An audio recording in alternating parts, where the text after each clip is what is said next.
تو اگر کوئی شخص چاہتا ہے کہ بھئی کسی علاقے کو، کسی ملک کو وہ اس طرز پہ چلائے، تو سب سے پہلی بنیادی چیز یہ ہوگی کہ وہاں کے لوگوں کی تربیت کرنی ہوگی۔ وہاں کے لوگوں کے اندر سے جو ہے شرک کو، بدعات کو، رسوم کو، رواج کو، ظلم کو، زیادتی کو، ناانصافی کو، ان سب چیزوں کو نکالنا ہوگا، اور جو حضور اکرم صلی اللہ علیہ وسلم کی دعوت نے کیا۔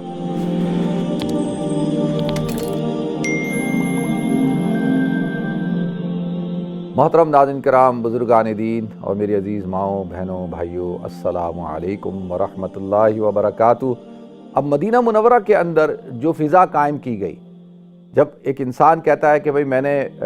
مدینہ کی ریاست کو تشکیل دینا ہے، یعنی وہ بعین ہی اس ریاست کو تو تشکیل نہیں دے سکتے نا بھئی، وہ جو اصول تھے یا جو وہاں سسٹم تھا، اس سسٹم کو میں نے اس ملک میں یا اس جگہ پہ لاگو کرنا ہے، تو اس کے لیے بنیادی طور پر ہمیں سب سے پہلا اسٹیپ کیا اٹھانا ہوگا؟ لیکن سب سے پہلا اسٹیپ کیا تھا؟ سب سے پہلے اسٹیپ یہ تھا کہ وہاں کے لوگوں کے اندر اس شعور کو پیدا کیا گیا کہ بھئی سب سے پہلے توحید کا جو تصور ہے اس کو قائم کیا گیا۔ پھر جو ہے وہ اخروی نجات کا تصور جو ہے کہ آخرت کی کامیابی کن اصولوں پہ چل کر ہے، اور حضور اکرم صلی اللہ علیہ وسلم کا جو پیغام آفاقی ہے اس کو بیان کیا گیا۔ اور یہ ساری بنیاد بنی کس چیز سے؟ دیکھیں اس کی بنیاد کیا تھی؟ اس کی بنیاد جو تھی دعوت و تبلیغ تھی، اور محبت، اخلاص کے ساتھ اور صبر کے ساتھ، تحمل کے ساتھ، برداشت کے ساتھ جو ہے لوگوں کی تربیت کی گئی۔ تو اگر کوئی شخص چاہتا ہے کہ بھئی کسی علاقے کو، کسی ملک کو وہ اس طرز پہ چلائے، تو سب سے پہلی بنیادی چیز یہ ہوگی کہ وہاں کے لوگوں کی تربیت کرنی ہوگی۔ وہاں کے لوگوں کے اندر سے جو ہے شرک کو، بدعات کو، رسوم کو، رواج کو، ظلم کو، زیادتی کو، ناانصافی کو، ان سب چیزوں کو نکالنا ہوگا، اور جو حضور اکرم صلی اللہ علیہ وسلم کی دعوت نے کیا۔ اب دیکھیں جب یہ پورا ماحول بن گیا تو پھر اللہ کے رسول صلی اللہ علیہ وسلم جو ہے آپ ہجرت کر کے مکہ سے مدینہ تشریف لے گئے، اور مدینہ کے اندر پھر اللہ کے رسول صلی اللہ علیہ وسلم نے سب سے پہلا بنیادی کام کیا کیا؟ دیکھیں آپ نے جب آپ مکہ مکرمہ میں تھے تو آپ کا جو واسطہ تھا وہ تو قریش کے ساتھ تھا، یا جو مکہ کے اندر جو قبائل تھے ان کے ساتھ تھا، اور زیادہ تر یہ لوگ جو ہے یہ بت پرستی کرتے تھے، اور ایک طبقہ ایسا تھا جو کسی قسم کی بت پرستی نہیں کرتا تھا، لیکن وہ بھی انہی کے رنگ میں رنگا ہوا تھا، لیکن بظاہر وہ کسی قسم کا کوئی ایسے شرک کا کام نہیں کرتا تھا، جیسے حضرت عبد المطلب ہو گئے، اسی طریقے سے اور حضرات بھی ہو گئے، حضرت ابوبکر صدیق رضی اللہ تعالیٰ عنہ ہو گئے، حضرت عثمان غنی رضی اللہ تعالیٰ عنہ ہو گئے، حضرت علی رضی اللہ تعالیٰ عنہ ہو گئے۔ تو یہ حضرات جو تھے، یعنی یہ زمانہ جاہلیت کے اندر بھی کسی قسم کی شرک کے اندر مبتلا نہیں تھے، ایسے بہت سارے لوگ تھے، لیکن عمومی طور پر مطلب ایک ہی نظریے کے لوگ وہاں پر پائے جاتے تھے، اور آپ کا جو مقابلہ تھا وہ ایک مائنڈ سیٹ کے ساتھ تھا۔ لیکن جب آپ مدینہ منورہ گئے ہیں تو مدینہ منورہ کے اندر جو آپ کا جو مقابلہ تھا یا آپ کو جو چیلنج درپیش ہوا وہ یہ کہ مدینہ منورہ کے اندر عرب بھی رہتے تھے، جیسے اوس اور خزرج دو بڑے قبیلے تھے، اور اسی طریقے سے مدینہ منورہ کے اندر جو ہے وہ یہود بھی آباد تھے، بنو نذیر، بنو قریظہ اور بنو قینقاع، یہ تین بڑے قبیلے تھے جو یہاں مدینہ میں رہتے تھے۔ اسی طرح سے پھر مدینہ سے کچھ کلومیٹر دور جو ہے ایک علاقہ تھا خیبر کا، ادھر پورے یہود قبائل جو ہے وہ آباد تھے۔ تو اب آپ کو جن لوگوں سے آپ کا واسطہ پڑا، جن قبائل سے، ان میں عرب بھی تھے، ان میں اب یہودی بھی تھے،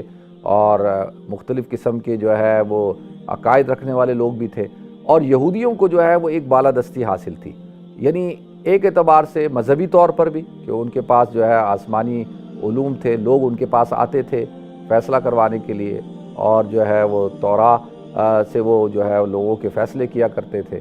اور اس طور پر وہ اپنے آپ کو سمجھتے تھے کہ جی ہم جو ہے ہمیں ان کے اوپر یہ پریویلیج حاصل ہے کہ بھئی ہم اہل کتاب ہے، ہمارے پاس کتاب ہے۔ اور دوسرا یعنی مذہبی بالادستی بھی حاصل تھی، اور سیاسی طور پر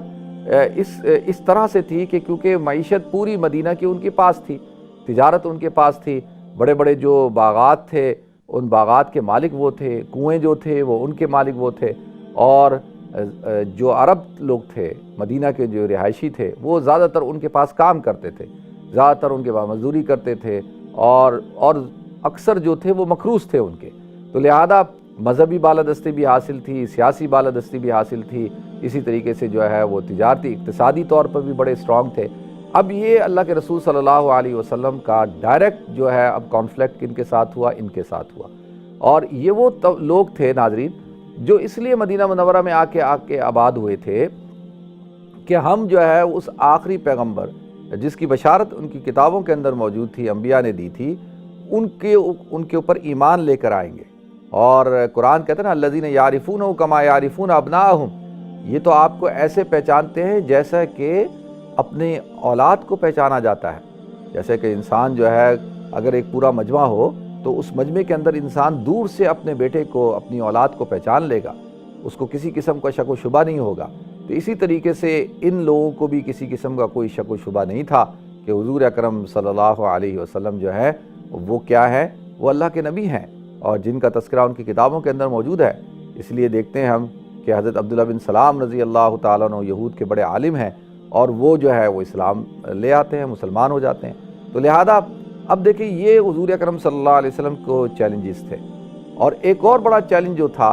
دیکھیں ایک طبقہ وہ تھا جو منافقین کا طبقہ تھا. جیسے قرآن کہتا ہے یا ایھا النبی جاہد الکفار والمنافقین، کہ نبی کفار اور منافقین کے ساتھ آپ جہاد کریں. تو لہذا اب منافقین کے ساتھ کس قسم کا جہاد؟ منافقین کے ساتھ تو کوئی عملی طور پر کوئی جہاد نہیں ہوا، کوئی جنگ نہیں ہوئی، کوئی لڑائی نہیں ہوئی. اور منافق تو وہ تھے کہ جو بظاہر اسلام لائے ہوئے تھے، بظاہر انہوں نے کلمہ پڑھا ہوا تھا، لیکن اندرونی طور پر تو وہ دھوکہ دے رہے تھے. اور قرآن میں اللہ تعالیٰ نے پوری سورہ منافقون بیان کی ہے کہ اذا جاءک المنافقون قالوا نشہد انک لرسول اللہ، وہ تو آتے ہیں آپ کے پاس اور گواہی دیتے ہیں کہ آپ اللہ کے رسول ہیں، لیکن اللہ کہتے ہیں اللہ ہم جانتے ہیں کہ یہ جو ہے اللہ کے رسول ہیں، لیکن یہ تم جو ہے وہ جھوٹ بولتے ہو، یہ جھوٹ بولتے ہیں. تو اب ایک ایسا طبقہ جو ظاہراً مسلمان ہیں لیکن اندرونی طور پر، باطنی طور پر وہ جو ہے مسلمان نہیں ہے، اب ان کے ساتھ آپ کا واسطہ پڑ گیا. دیکھیں یہود تھے تو کھلم کھلا تھے، وہ تو کھلم کھلا مقابلے میں تھے، اور جو لوگ تھے وہ کھلم کھلا مقابلے میں تھے. لیکن یہ وہ لوگ ہیں کہ جن کو آپ کہیں کہ جو آستین کے سام تھے. اور وَإِذَا لَقُوا الَّذِينَ آمَنُوا قَالُوا آمَنَّا وَإِذَا خَلَوْا إِلَىٰ شَيَاطِينِهِمْ قَالُوا إِنَّا مَعَكُمْ إِنَّمَا نَحْنُ مُسْتَهْزِئُونَ، کہ جب مسلمانوں کے پاس آتے ہیں تو کہتے ہیں کہ جی ہم تو ایمان لائے، ہم تمہارے ساتھ ہیں. اور جب اپنے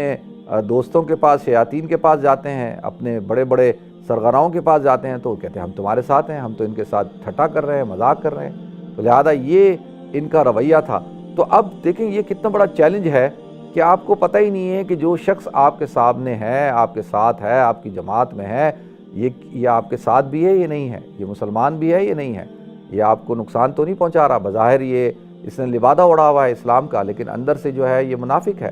تو لہذا یہ بھی ایک بہت بڑا چیلنج تھا. اب حضور اکرم صلی اللہ علیہ وسلم نے اپنی حکمت عملی کے ساتھ، اور آپ نے کس طریقے سے اس مدینہ منورہ کے اندر جو ہے اپنی اسلام کو مستحکم کیا، مسلمانوں کو مستحکم کیا. دیکھیں اس کے اندر دو چیزوں کا آپ نے اختیار کیا. حکمت عملی کے اندر سب سے پہلی بنیادی بات کیا تھی کہ مدینہ کے اندر آپ نے دعوت کے ماحول کو قائم کیا، آپ نے تبلیغ کے ماحول کو قائم کیا، خاص طور پہ للہیت کا، یعنی جو خاص جو ان کا جو خاصہ تھا، خصوصیت تھی، وہ للہیت تھی، خلوص اور اللہ کی رضا کے لیے، اور صبر کے ساتھ، تحمل کے ساتھ، برداشت کے ساتھ وہ تبلیغ کرتے تھے. اور ساتھ ساتھ آپ نے پھر محبت اور اخوت کی بنیاد رکھی، یعنی جو مہاجرین تھے ان کے درمیان اور انصار کے درمیان ایک ایسا رشتہ قائم کر دیا ناظرین جو ایک بڑا مضبوط رشتہ تھا. یہ وہ رشتہ جو خونی رشتے سے بڑھ کر ثابت ہوا. اور کس طریقے سے انصار نے جو ہے اپنی پراپرٹیز کو، اپنے باغات کو، اپنے گھر بار کو کس طریقے سے تقسیم کر دیا. تو لہذا یہ حضور اکرم صلی اللہ علیہ وسلم نے ایک تو یہ ایک ماحول قائم کیا اور قبائلی عصبیت کو ختم کیا. دیکھیں ہمارے ہاں اتنی زیادہ پولرائزیشن ہے کہ ہم دیکھتے ہیں کہ ہمارے ہاں ایک طبقہ ہے کہ وہ کبھی جی مہاجر کا نعرہ لگا دیتا ہے، کبھی کوئی جی سندھی کا نعرہ لگاتا ہے، پھر کوئی بلوچستان کا نعرہ لگا دیتا ہے، کوئی پختون کا نعرہ لگا دیتا ہے، کوئی اور قومیت کا نعرہ لگاتا ہے، کوئی سرائکی کا. اب دیکھیں یہ کتنی زیادہ عصبیتیں ہیں، لیکن اللہ کے رسول صلی اللہ علیہ وسلم نے مدینہ منورہ کے اندر اس پوری جو عصبیت تھی اس کو ختم کیا. آپ نے ایک ایسا معاشرہ تشکیل دیا جس کے اندر محبت تھی، جس کے اندر اخوت تھی، اور جس کے اندر ایثار اور قربانی کہ کس طریقے سے اثار کا مظاہرہ کیا، انصار نے قربانی کا مظاہرہ کیا، اور اللہ تعالیٰ نے جو ہے پھر ان کو ایسا کر دیا جیسے سگے بھائی ہوتے ہیں، بلکہ سگے بھائیوں سے بڑھ کر ہو گئے۔ تو اللہ کے رسول صلی اللہ علیہ وسلم نے یعنی دو قسم کی جو حکمت عملی اپنائی، ایک تو یہ میں نے جیسے کہا کہ اخوت کی، جو اخوات مواخات کا جو سلسلہ قائم کیا، اور دوسرا آپ نے اپنے دشمنوں کے ساتھ ڈائریکٹ کانفلیکٹ نہیں کیا۔ آپ کو پتہ تھا کہ یہ لوگ جو ہے منافق ہیں، لیکن آپ نے جو ہے وہ ان کے ساتھ کوئی ڈائریکٹ کوئی یہ نہیں کیا کہ جی ان کے ساتھ لڑائی کی ہو، کوئی قتل و غارت گری کی ہو۔ ایک موقع پہ حضرت عمر رضی اللہ تعالیٰ عنہ کا یا رسول اللہ آپ بتائیں یہ لوگ جو ہے منافق ہیں، آپ ہمیں بتائیں، ہم جا کر ان کو قتل کر دیتے ہیں۔ تو اللہ کے رسول صلی اللہ علیہ وسلم نے ارشاد فرمایا کہ ایک فضا یہ ہموار کی جائے گی پورے عرب میں کہ محمد جو ہے وہ اپنے ساتھیوں کو قتل کرتا ہے۔ اب کون آ رہا ہے تحقیق کرنے کے لیے؟ کون؟ وہ تو اب باتیں چلیں گی اور چلتے چلتے پتہ نہیں کہاں تک پہنچیں گی، تو کس کو بتایا جائے گا کہ بھئی یہ منافق تھا، دل سے مسلمان نہیں ہوا تھا، زبانی مسلمان ہوا تھا۔ تو یہ اللہ کے رسول صلی اللہ علیہ وسلم کی حکمت عملی تھی کہ آپ نے کتنی بہترین حکمت عملی سے مدینہ منورہ کو ایک ریاست کے طور پر پیش کیا اور اس کو تشکیل دیا۔ تو لہذا ناظرین انشاءاللہ اس سے اگلا جو ایپیسوڈ ہے، اگلی جو ہے انشاءاللہ قسط وہ کل آپ حضرات کے سامنے پیش کروں گا۔